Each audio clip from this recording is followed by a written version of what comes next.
রমজান মাস আত্মশুদ্ধির মাস, আত্মত্যাগের মাস। আমরা সবাই চেষ্টা করব রোজা থাকার। আর রোজা থাকতে হবে কারণ আমরা মুসলিম। আমরা সবাই রোজা থাকবো, আল্লাহর এবাদত বন্দেগী করব।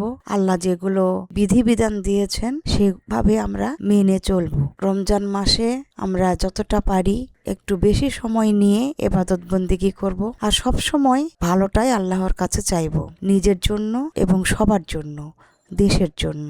সবকিছুই যেন ভালো হয়, সুন্দরভাবে হয়, এটা আমাদের সকলের চাওয়া উচিত এবং এটাই সকলেরই কাম্য হওয়া উচিত। হ্যালো এভরিওয়ান, আসসালামু আলাইকুম।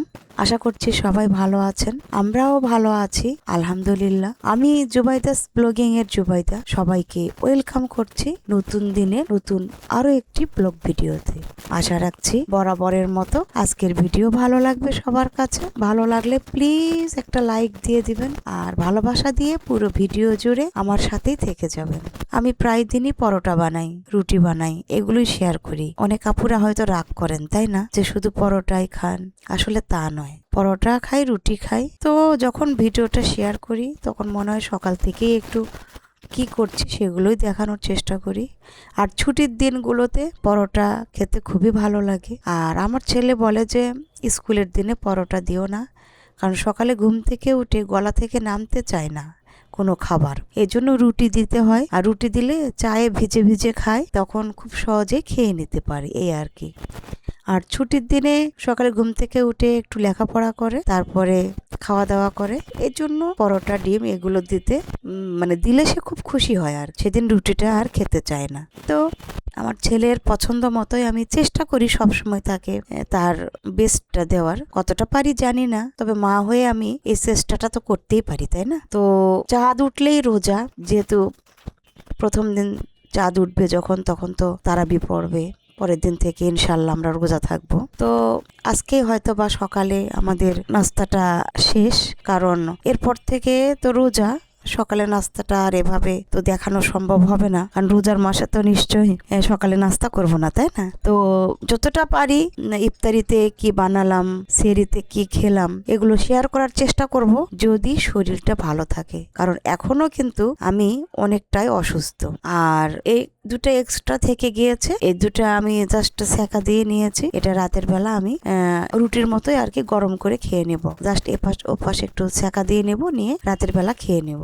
আর আল্লাহ চায় তো পরের দিন থেকে তো আমি রোজাই থাকবো। আল্লাহ যেন সহি সালামতে সবাইকে ভালো রাখেন। আর যেহেতু রমজান, সেহেতু সবারই একটু প্রস্তুতি তো অবশ্যই থাকে, আমিও তো তার ব্যতিক্রম নই। তো আমিও সবার মতোই একটু প্রস্তুতি নিচ্ছি। তো সকালে ঘুম থেকে উঠে যেটা প্রথমে করেছিলাম, সেটা এখানে 4 রকমের ডাল নিয়েছি। এখানে আছে খেসারির ডাল, মসুর ডাল, বুটের ডাল আর মুগ ডাল। খুব ভালোভাবে ওয়াশ করে নিয়েছি, নিয়ে স্ট্রেনারে পানিটা ঝরিয়ে রেখেছি। মোটামুটি অনেকটা টাইমে আমি রেখেছিলাম, কারণ সকালে ঘুম থেকে উঠেই আমি ফার্স্টে এই কাজটা করেছি। কারণ আমার বারান্দায় খুব একটা রোদ আসে না এবং খুব বেশিক্ষণ সময় কিন্তু থাকে না, এজন্য ভালোভাবে ওয়াশ করে পানি ঝরিয়ে এখন আমি এটা রোদে দিব। রোদে কিছুক্ষণ থাকবে, এই 2.5 থেকে 3 ঘন্টা। 2.5 থেকে 3 ঘন্টা এটা আমি রোদে দিয়ে রাখবো। আর রোদ যে একদমই খুবই কড়া সেটাও কিন্তু না। তো এখানে যতটুকু যা হয়, মোটামুটি এখন অনেকটাই পানিটা ঝরিয়ে গিয়েছে, ঝরে গিয়ে শুকনা শুকনা হয়ে গিয়েছে। তারপরে রোদে দিচ্ছি, রোদে কতটুকু কি হয় সেটা পরেই দেখবো। তো এদিকে তো নাস্তা বানিয়ে নিয়েছি, মা ছেলে নাস্তা করব। তো এই যে বসে গেলাম।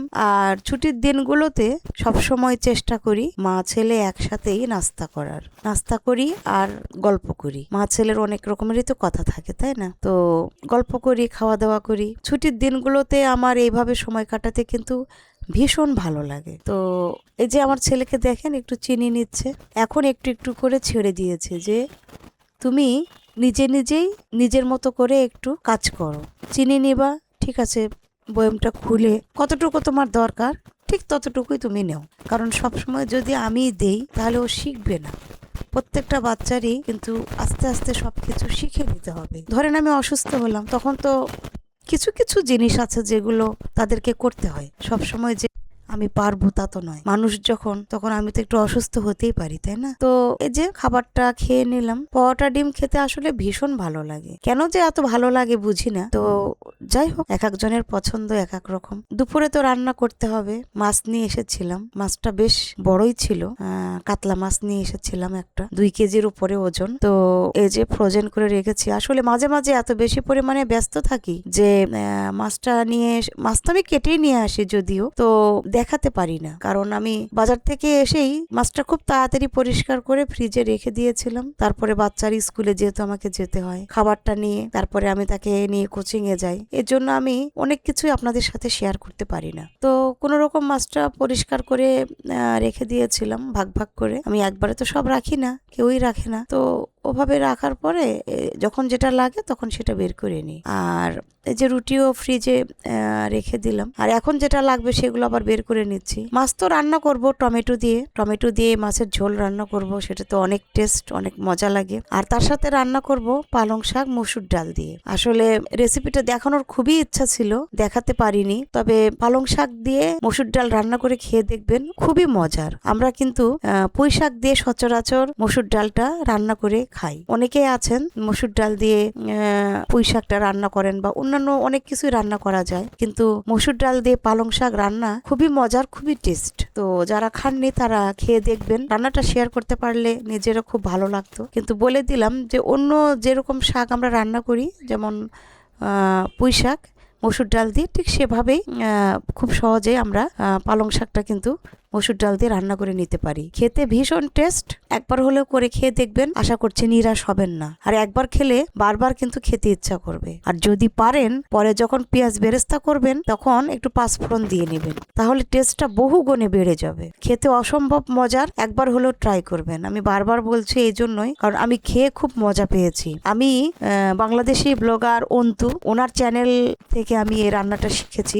ওনার রান্না আমি দেখি, ওনাকে আমার খুবই ভালো লাগে। তো সেখান থেকেই আমি দেখে এই রান্নাটা শিখেছি আর কি। আমার খেতে খুবই ভালো লাগে। তো ভিডিওতে ওনাকে স্মরণ না করলে কেমন হয় বলেন তো, যেহেতু ওনার রান্নাটা আমি দেখে শিখেছি। তো আপনারাও চেষ্টা করবেন, আশা করছি ভালো লাগবে। তো এই যে লাল চা বানিয়ে নিয়েছি, মা ছেলে খাবো। তো বাচ্চার জন্য চায়ের মধ্যে একটু মধু দিয়েছি, আর আমি কিছুই দিইনি। আমি শুধু ফ্রেশ একটা লাল চা খাবো, কারণ সুগার প্রবলেম, যাদের সুগার প্রবলেম তাদের যে কি কষ্ট, এটা আসলে বলে বোঝানোর মতো না। আর আমার মনে হয় যাদের সুগার প্রবলেম তাদের মিষ্টি জিনিসটা খেতে বেশি ভালো লাগে। আমি আগে থেকেই সুগার খুব পছন্দ করি, সেটা বিস্কিট হোক বা চিনি হোক, বা শুধু আমার মনে হয় শুধু চিনি দিয়েও যদি কোনোভাবে একটা মিষ্টি বানানো যায়, মিষ্টির আহামরি সেরকম কোনো টেস্ট নেই, তারপরেও সেটা আমার খেতে ভালো লাগে। এই হচ্ছে অবস্থা। তো কার কার এরকম আছেন, কারা কারা আছেন আর কি কমেন্টে জানাতে পারেন। তো তখন ডাল দেখিয়েছিলাম না, যে কয়েক রকমের ডাল আমি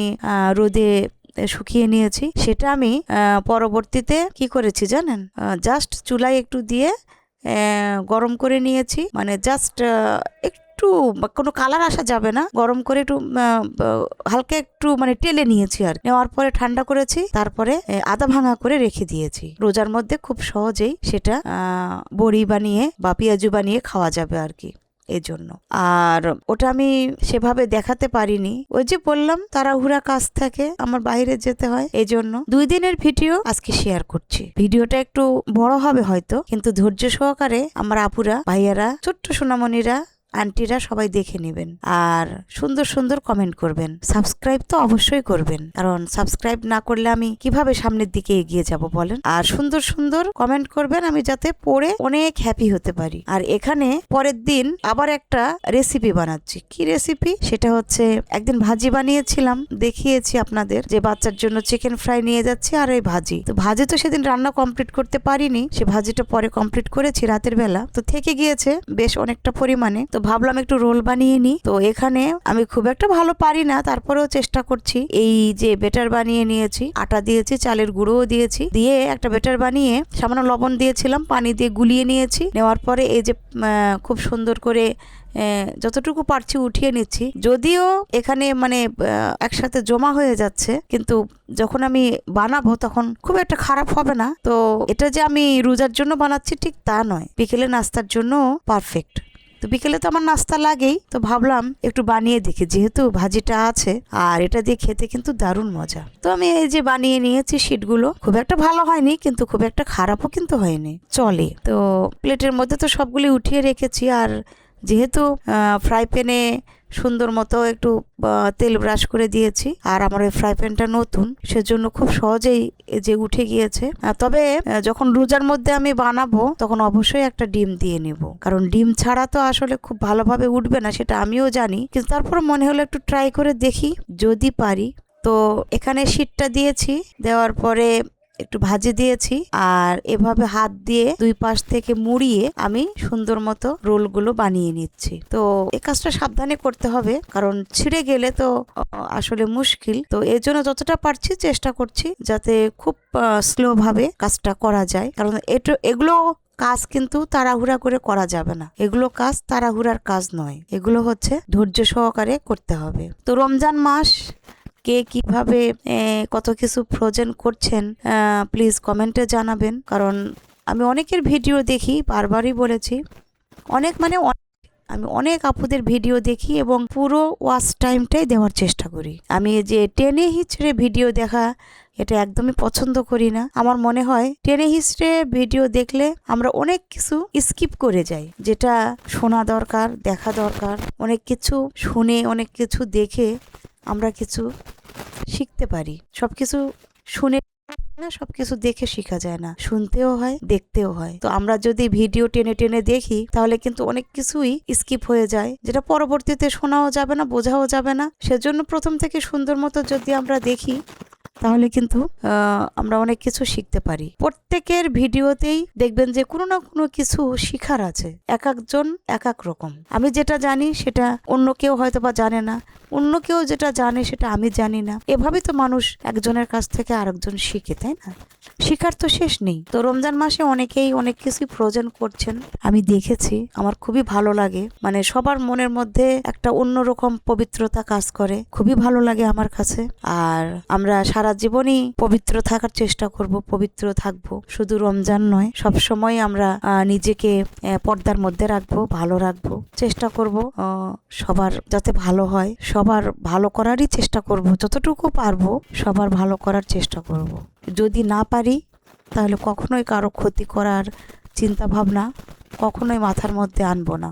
যতটুকু সম্ভব সবাই যাতে ভালো থাকে সেই চেষ্টাই করব, এবং মানুষকে সবসময় হেল্প করার চেষ্টা করব। আমি যদি আজকে কাউকে হেল্প করি, অন্যদিন অবশ্যই আমি তার কাছ থেকে একটা হেল্প অবশ্যই পাবো। তো সবাইকে সবার দরকার। আর রমজান মাস আমরা সবাই অনেক অনেক বেশি পরিমাণে ইবাদত করব, কোরআন শরীফ পড়ব। ছোট ছোট কিছু আমল আছে যেগুলো করলে মনটাও অনেক ভালো থাকে, অনেক আয় উন্নতির ব্যাপার আছে, অনেক কিছুই হয়। তো আমরা যতটা পারি, যতটা সম্ভব আমরা ইবাদত বন্দিগি করব, ছোট ছোট আমলগুলো করব, বেশি বেশি ইবাদত বন্দিগি করব। আর আমরা সব সময় সবার মঙ্গল চাইবো, আমরা সবাই যেন ভালো থাকতে পারি, সুস্থ থাকতে পারি।